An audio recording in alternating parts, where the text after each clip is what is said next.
एक नॉर्मल बंदा सोचता है, एक लेमैन सोचता है कि प्राइजेस का कम होना एक अच्छी चीज़ है ना। आपने अपने घरों में भी सुना होगा कि भाई सरकार थोड़ा प्राइजेस कम क्यों नहीं कर देती है ना, कीमतें कम क्यों नहीं कर देती। अब देखिए, आपने न्यूज़पेपर्स वगैरह में शायद पढ़ा हो कि हमारा रिटेल इन्फ्लेशन जो है, फूड प्राइजेस जो है वो कम हो रहे हैं।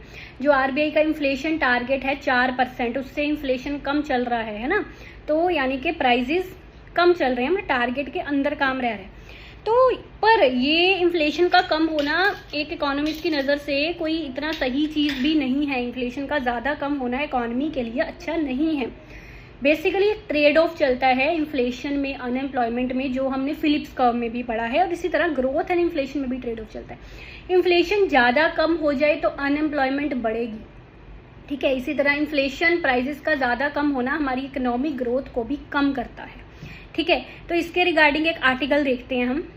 अब जैसे ये आर्टिकल आया, inflation falls but not unemployment. Inflation तो कम हो रहा है पर अनएम्प्लॉयमेंट नहीं, at less than 3%। Inflation figure जो है मई की 3% से कम, मतलब विद इन इन्फ्लेशन टारगेट रही है वो। जैसे मैंने आपको कहा था इन्फ्लेशन टारगेट आरबीआई का 4% है, ठीक है। सो ये एक मीडिया में कहता है सेलिब्रेशन है, रिजर्व बैंक ऑफ इंडिया ने पूरा अपना इन्फ्लेशन टारगेटिंग करके दिखाई है ना।